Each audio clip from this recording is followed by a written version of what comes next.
വളരെ ചെലവ് കുറഞ്ഞ രീതിയിൽ തെർമോകോൾ ഉപയോഗിച്ച് തയ്യാറാക്കാവുന്ന ഒരു ക്രാഫ്റ്റ് വർക്കാണ് ഇന്നത്തെ വനിതയിലൂടെ പരിചയപ്പെടുത്തുന്നത്. വീട്ടമ്മമാർക്ക് എളുപ്പത്തിൽ ചെയ്യാവുന്ന ഈ ക്രാഫ്റ്റ് വർക്ക് വനിതയ്ക്കായി കാണിച്ചു തരികയാണ് ആർട്ട് ആൻഡ് ക്രാഫ്റ്റ് ഇൻസ്റ്റിറ്റ്യൂട്ട് ഇൻസ്ട്രക്ടറായ ലോയിസ് സണ്ണി.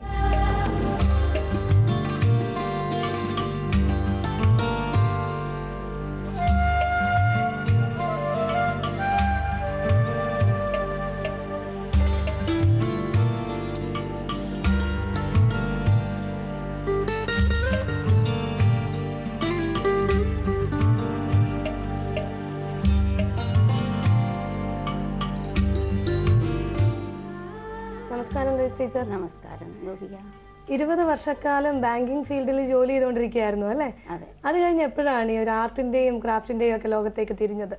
20 വർഷം ബാങ്കിൽ വർക്ക് ചെയ്തിട്ട് VRS എടുത്തു കഴിഞ്ഞപ്പോൾ ഇനി നമ്മൾ ചെറുപ്പമല്ലേ, ഇനി എന്ത് ചെയ്യണം എന്നുള്ളത്. ഏത് പ്രായത്തിലായിരുന്നു VRS എടുത്തത്? ഒരു 42 വയസ്സ് അത്രേ ആയുള്ളൂ.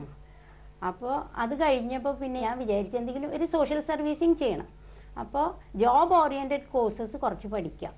അങ്ങനെ ഞാൻ ഓരോന്നങ്ങ് പഠിച്ചു തുടങ്ങി. അപ്പോൾ ആദ്യം എന്ത് ക്രാഫ്റ്റ് വർക്കാണ് പഠിച്ചു തുടങ്ങിയത്? ആദ്യം ഞാൻ ടെക്സ്റ്റൈൽ ഫീൽഡിലേക്ക് വന്നിട്ട് മെഷീൻ എംബ്രോയിഡറി, ഹാൻഡ് എംബ്രോയിഡറി, അതിലൊക്കെ കുറേ വെറൈറ്റി ധാരാളം പഠിക്കാനുണ്ട്. ഇപ്പോൾ മെഷീൻ എംബ്രോയിഡറി ആണെങ്കിലും ഓർഡിനറി മെഷീനിൽ എംബ്രോയിഡറി, അതാണ് കൂടുതൽ ആളുകൾ പ്രിഫർ ചെയ്യണം. കാരണം എല്ലാവരുടെ വീട്ടിലും ഓർഡിനറി മെഷീൻ ഉണ്ടാവും.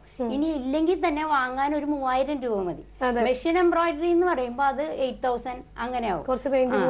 ഓർഡിനറി മെഷീനിൽ കൂടുതൽ നമ്മൾ കോൺസെൻട്രേറ്റ് ചെയ്തുകൊണ്ട് കൂടുതൽ എൻ്റെതായ വിധത്തിൽ നമ്മൾ കുറച്ച് സ്റ്റിച്ചുകൾ സാരിയിലേക്കൊക്കെ ഡ്രസ്സിലേക്കൊക്കെ ചെയ്യേണ്ടതൊക്കെ പഠിച്ചെടുത്ത് പിന്നെ ഹാൻഡ് എംബ്രോയിഡറി പഠിച്ചു.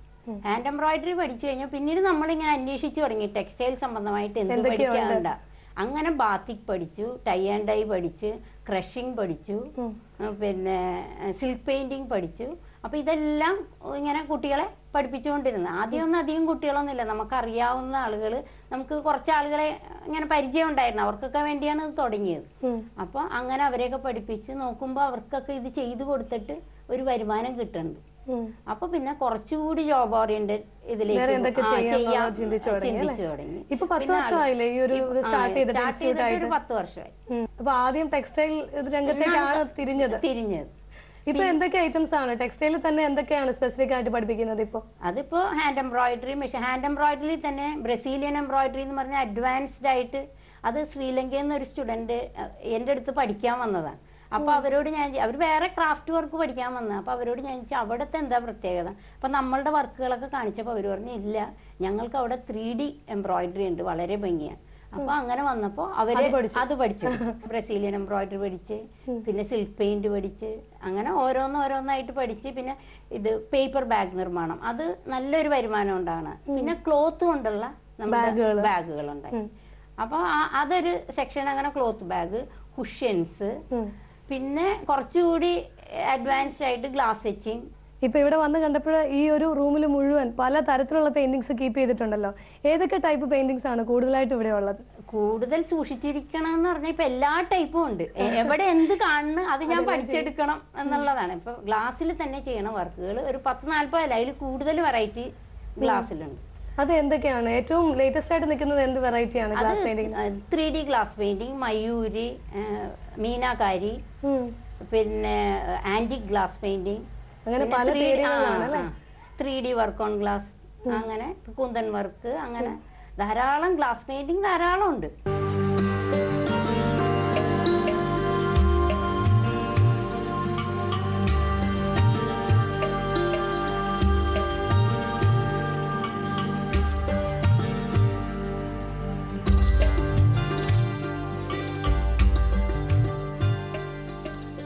ഇപ്പൊ ഇവിടെ കണ്ടതില് ജാപ്പനീസ് പെയിന്റിങ്ങും, അതായത് ഒറിമോണോ പെയിന്റിംഗ് എന്നൊരു വെറൈറ്റിയും ഇവിടെ ചെയ്യുന്നുണ്ടല്ലോ. അത് ഏത് രീതിയിലാണ് ചെയ്യുന്നതെന്ന് പറയാമോ? ജപ്പാനിൽ എൻ്റെ ഒരു സ്റ്റുഡന്റ് പോയി വന്നപ്പോൾ നമുക്ക് പറഞ്ഞു തന്നതാണ്. അപ്പൊ അതെങ്ങനെയാന്ന് വെച്ചിട്ടുണ്ടെങ്കിൽ സിൽക്ക് ക്ലോത്തിൽ, പ്യുവർ സിൽക്ക് ക്ലോത്തിലാണ് അത് ചെയ്യണം. അത് നമ്മൾ പെയിന്റ് ചെയ്ത് കഴിഞ്ഞിട്ട് പിന്നെ അതിനെ എംബോസ് ചെയ്യുക. കുറച്ച് കാലതാമസം എടുക്കും അത് പെയിന്റ് ചെയ്ത് എടുക്കാനും പിന്നെ അത് എംബോസ് ചെയ്യാനും ഒക്കെ നല്ല കാലതാമസം എടുക്കും. എത്ര സമയം എടുക്കും എന്നാലും എങ്ങനെ പോയാലും ഒരു 10 ദിവസം പിടിക്കും അതൊന്ന് ചെയ്ത് തീർക്കാൻ. ഇപ്പൊ സാധാരണയായിട്ട് നെറ്റിൽ നിന്നൊക്കെ ഒരുപാട് ആളുകൾ പുതിയ പുതിയ ക്രാഫ്റ്റ് വർക്കുകളെ കുറിച്ചൊക്കെ പഠിച്ചെടുക്കുന്നുണ്ടല്ലോ. അപ്പൊ ടീച്ചറിന്റെ കേസിൽ എങ്ങനെയാണ്? ടീച്ചർ അങ്ങനെ നോക്കാറുണ്ടോ? നോക്കാറുണ്ട്. പിന്നെ നെറ്റിൽ എന്ന് പറഞ്ഞാൽ നമുക്കൊന്നും അറിയാൻ പാടില്ലാത്ത ആള് നെറ്റിൽ കയറിയ ചെയ്യാൻ പറ്റില്ല. നമുക്ക് കുറെ വർക്കുകൾ അറിയാമെങ്കിൽ നമ്മൾക്ക് നെറ്റിൽ കയറി കഴിഞ്ഞാൽ അറിയാം. പിന്നെ വേറൊരു കാര്യം എന്ന് വെച്ചാൽ ട്രഡീഷണൽ ആർട്ടുകളൊന്നും നമ്മൾ അങ്ങനെ ഒന്നും ചെയ്യരുത്. അതൊക്കെ ശരിക്ക് നമ്മൾ നേരിട്ട് ഒരു ഗുരുവിന്റെ കീഴിൽ തന്നെ പഠിക്കണം. അല്ലാണ്ട് ഡെക്കറേറ്റീവ് ആർട്സ് ആണ് അധികം വരുന്നത്. അതിപ്പോ എന്ത് ചെയ്താലും, ഇപ്പൊ ഒന്ന് മാറ്റി ചെയ്താലും, നമ്മൾ ഉപയോഗിക്കണ മെറ്റീരിയൽ മാറ്റിയാലും പെയിന്റ് മാറ്റിയാലും ഒന്നും സംഭവിക്കുന്നില്ല. അപ്പൊ അതിന് നമുക്ക് നമ്മളുടെ ഇഷ്ടത്തിന് ഒരു പെയിന്റിങ് ഒരാൾ കൊണ്ടുവന്നു കഴിഞ്ഞാൽ ഇന്നതല്ല, ഇതിനേക്കാൾ കൂടുതൽ ഭംഗിയായിരിക്കില്ലേ വേറൊരു സാധനം യൂസ് ചെയ്ത്, അപ്പൊ നമുക്ക് മാറ്റിയെടുക്കാൻ പറ്റും. അതേസമയം ട്രഡീഷണൽ ആയിട്ടുള്ള സംഗതികളൊക്കെ നമ്മള് തൊട്ട് കഴിഞ്ഞാൽ ചെയ്തുകൂടാ. കാരണം എന്ന് വെച്ചിട്ടുണ്ടെങ്കിൽ അപ്പൊ അതിന്റെ ആ ട്രഡീഷണൽ വാല്യൂ തന്നെ പോയില്ലേ. എനിക്കൊന്നും ഇപ്പൊ പലരും മ്യൂറൽ പെയിന്റിംഗ് പോലുള്ളതൊക്കെ അതൊക്കെ മ്യൂറലിന്റെ സ്റ്റൈലൊക്കെ പോയി ഡ്രസ്സിലോട്ട് കയറിയ പിന്നെ ഭംഗിക്ക് എല്ലാവർക്കും നല്ല ഭംഗിയിൽ അത് എടുത്തോണ്ട് നടക്കാമല്ലോ. സാരിയില് മ്യൂറൽ പെയിന്റിംഗ് ചെയ്യുന്ന രീതിക്ക് പകരമായിട്ട് ഈജിപ്ഷ്യൻ പെയിന്റിംഗ് ഇപ്പൊ കൂടുതലായി ആളുകൾ പ്രചരിപ്പിച്ചു തുടങ്ങി. അപ്പൊ ഈജിപ്ഷ്യൻ പെയിന്റിംഗ് രീതി എങ്ങനെയാണെന്ന് പറയാമോ? അതിന്റെയൊക്കെ പിക്ചേഴ്സ് നമുക്ക് കിട്ടും. അത് വെച്ചിട്ട് നമ്മൾ ഇപ്പൊ സാരിയിലേക്ക് ഇപ്പൊ എല്ലായിടത്തും മ്യൂറലങ്ങ് നിറഞ്ഞ്, അപ്പൊ ഇനി ആളുകൾ എല്ലാവരും വ്യത്യാസമാണ്. അപ്പൊ ഇത് സാരിയുടെ പല്ലു നിറയെ അങ്ങോട്ട് ഒരു രാജസ്ഥാൻ പിക്ചേഴ്സ്, ആ പെണ്ണുങ്ങളൊക്കെ വളരെ ഭംഗിയല്ലേ, ഓർണമെന്റ്സ് ഒക്കെ ഇട്ടിരിക്കണതാണ്. അതുപോലെ ഈജിപ്ഷ്യൻ പിക്ചേഴ്സ് ധാരാളം നമുക്ക് കിട്ടും. അതെല്ലാം ഇപ്പൊ സാരിയിൽ ചെയ്യുന്നുണ്ട്, ചുരിദാറിൽ ചെയ്യുന്നുണ്ട്. പിന്നെ ഷോള്, സാരി അധികം എടുക്കാത്തവര് ഷോള് കംപ്ലീറ്റ് അത് ചെയ്ത് കഴിഞ്ഞ് നല്ല ഭംഗിയിൽ എടുക്കാം. ഇപ്പൊ അതന്ന് മ്യൂറലിൽ നിന്നൊന്ന് വിട്ടിട്ട് ഇപ്പൊ ഇതിലേക്ക് കയറിയിരിക്കുക. ഷോൾ ക്രഷ് ചെയ്യും. അത് ക്രഷ് ചെയ്ത് കഴിഞ്ഞ് സ്കേർട്ട് എന്ന് വെച്ചാൽ തുണി ക്രഷ് ചെയ്യുക എന്നുള്ളതാണ്. അപ്പൊ അത് വെച്ചിട്ട് നമുക്ക് പിന്നെ സ്കേർട്ട് ചെയ്യാം, ചുരിദാറിന്റെ ഇപ്പൊ ക്രഷ്ഡ് സാധനങ്ങൾ ധാരാളം ഇറങ്ങണുണ്ടല്ലോ.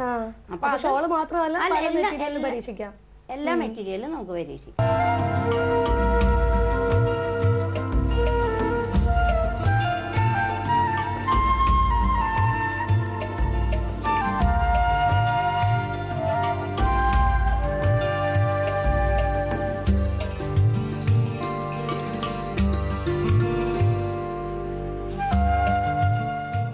ട്രൈബൽ ആർട്ട് പെയിന്റിങ്ങും ആളുകളുടെ ഇടയിൽ ഒരുപാട് പോപ്പുലറായി വരികയാണല്ലോ.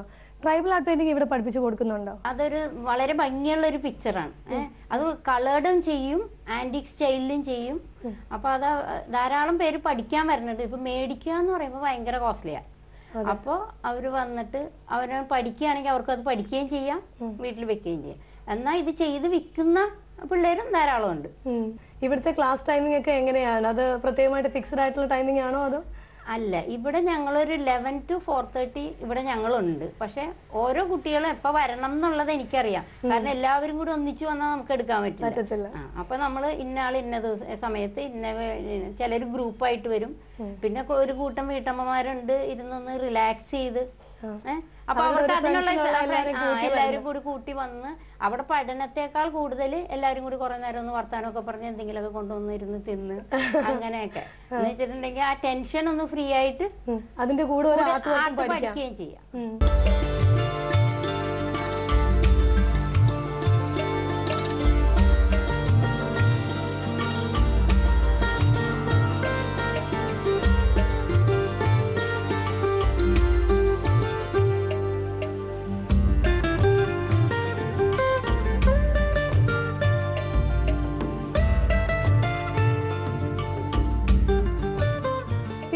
ഒരുപാട് ക്രാഫ്റ്റ് വർക്കുകൾ പഠിച്ചു കഴിഞ്ഞു, മറ്റുള്ളവർ പറഞ്ഞു പഠിച്ചു, അതുകൂടാതെ നെറ്റിൽ നിന്ന് പഠിച്ചു. ഇനി എന്തെങ്കിലും പ്രത്യേകമായിട്ട് പഠിക്കണം എന്ന് ആഗ്രഹം മനസ്സിലായി? എപ്പോഴും ഇങ്ങനെ പുതിയതുകൾ ഇറങ്ങിക്കൊണ്ടേയിരിക്കുക, മനസ്സിലായില്ലേ? ഓരോ ദിവസം ഓരോന്നാ പുതിയത്. ഇപ്പൊ ഫൈബറിന്റെ മോൾഡിംഗ് ഒക്കെ തുടങ്ങി, അതൊന്ന് പഠിക്കണം. അപ്പൊ അതെവിടെയാ പഠിപ്പിക്കണമെന്ന് നമുക്ക് മനസ്സിലായിട്ടില്ല. ഹൈദരാബാദൊക്കെയാണ് ഉള്ളതെന്ന് പറയുന്നത്. അപ്പൊ ഇത് കൂടാതെ അബ്സ്ട്രാക്ട് പെയിന്റിംഗ് എന്ന രീതിയിലും ഒരുപാട് പെയിന്റിങ്സ് കീപ്പ് ചെയ്യുന്നുണ്ടല്ലോ. എന്താണ് ഈ അബ്സ്ട്രാക്ട് പെയിന്റിംഗ് കൊണ്ട് ഉദ്ദേശിച്ചത്? അത് അബ്സ്ട്രാക്ട് ആയിട്ടുള്ള പിക്ചേഴ്സ് അത് എംബോസ് ചെയ്തിട്ട് ചെയ്യുന്നുണ്ട്. പെയിന്റ് ചെയ്ത് അതിൽ കുറച്ച് ഭാഗം മാത്രം എംബോസ് ചെയ്യും. പിന്നെ അബ്സ്ട്രാക്ട് ആയിട്ട് അത് വിടിച്ച് ഇട്ട് നമ്മൾ ചെയ്യണുണ്ട്. അതിപ്പോ ഒരു വീടുകളിലെ ഡെക്കറേറ്റീവ് ആർട്ടായിട്ട് വെക്കാനായിട്ട് എല്ലാവരും ഇഷ്ടപ്പെടുന്ന ഒരു സാധനമാണ്, പെയിന്റിംഗ് ആണ്. അപ്പൊ അത് ധാരാളം പേര് പഠിച്ചു പോകുന്നുണ്ട്.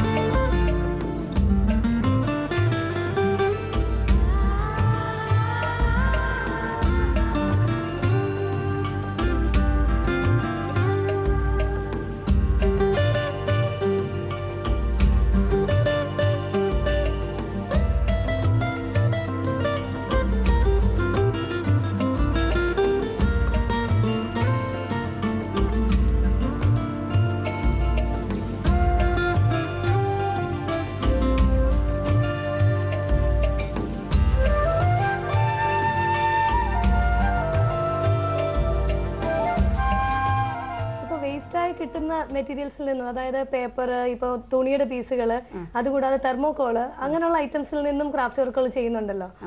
അപ്പൊ അത് ഏത് രീതിയിലാണ് ചെയ്യുന്നത്? അതിപ്പോ ഏറ്റവും കൂടുതൽ നമ്മൾ പേപ്പർ പുറത്ത് കൊടുത്താലും വില കിട്ടില്ല.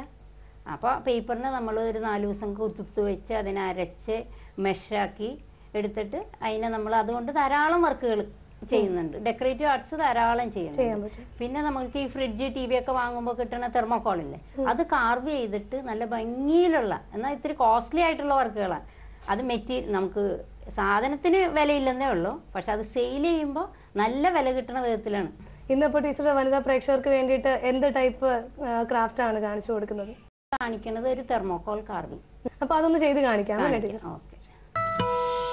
ആരെങ്കിലും കണ്ടാ ഇത് നല്ല മെറ്റലായിട്ട് ഫീൽ ചെയ്യണം. അപ്പോൾ അതിനായിട്ട് നമ്മൾ സെറാമിക് പൗഡർ എടുക്കും. തെർമോകോൾ കാവ് ചെയ്തെടുത്ത് നല്ല മനോഹരമായ ഒരു ആർട്ട് വർക്ക് ചെയ്യാൻ പോവാണ്.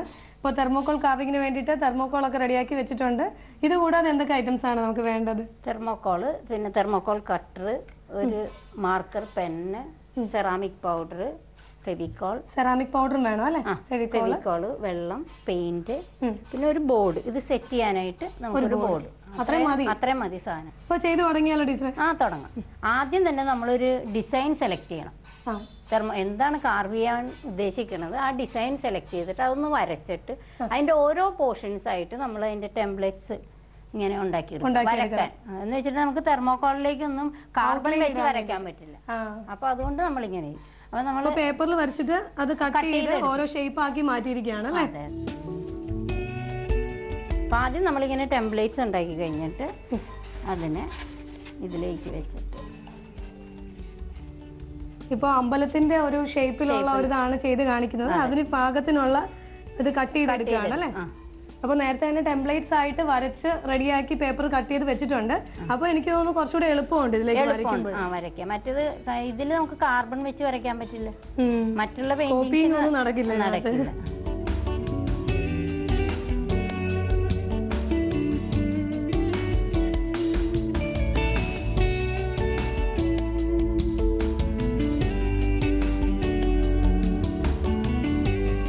അപ്പൊ അങ്ങനെ നമ്മളൊരു ടെമ്പിൾ വർക്ക് ചെയ്യുന്നത് കൊണ്ട് അതിന് പാകത്തിനുള്ള ദൈവത്തിന്റെ ഒരു രൂപം, അതുപോലെ തന്നെ ഒരു തൂണ്, അതൊക്കെ റെഡിയാക്കി വെച്ചു. എല്ലാം റെഡിയാക്കി.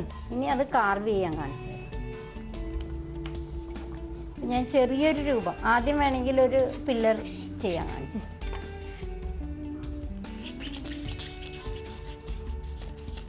നല്ല ഷാർപ്പായിട്ടുള്ള നൈഫ് തന്നെ വേണം.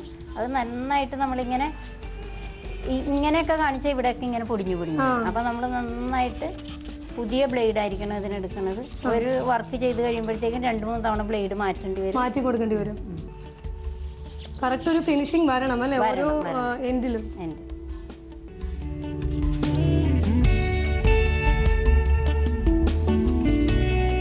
ആ പില്ലറിന്റെ സെന്റർ പോർഷൻ മാത്രം ഒഴിവാക്കി എടുക്കുകയാണ് അല്ലേ? അത് ബ്ലാങ്ക് ആയിട്ട് കിടക്കുകയാണ്. അവിടെ ഒന്നും പ്രത്യേകിച്ച് ഇല്ലാത്ത രീതിയിൽ കട്ട് ചെയ്ത് മാറ്റി. അപ്പൊ ഈ ഒരു പൂർണ്ണമായ ചിത്രം വരയ്ക്കേണ്ട ആവശ്യമില്ല ടീച്ചർ? വേണ്ട. ഔട്ട്ലൈൻ മാത്രങ്ങൾ മതി. അത് കഴിഞ്ഞാൽ പിന്നെ ഇതിന്റെ ഒരു പകുതി വരെ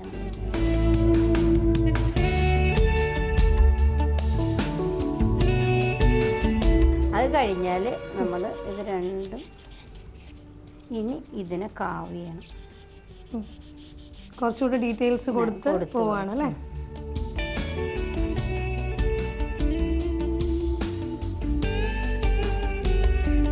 അങ്ങനെ തെർമോകോളിന്റെ 2 പീസും നമ്മൾ കട്ട് ചെയ്ത് അതുപോലെ നമ്മൾ ചെയ്യേണ്ട പിക്ചറിന്റെ എല്ലാ പീസുകളും കാർവ് ചെയ്ത് ആദ്യം റെഡിയാക്കി വെക്കുക. എന്നിട്ട് അത് എവിടെയാണ് നമ്മൾ ഫിറ്റ് ചെയ്യാൻ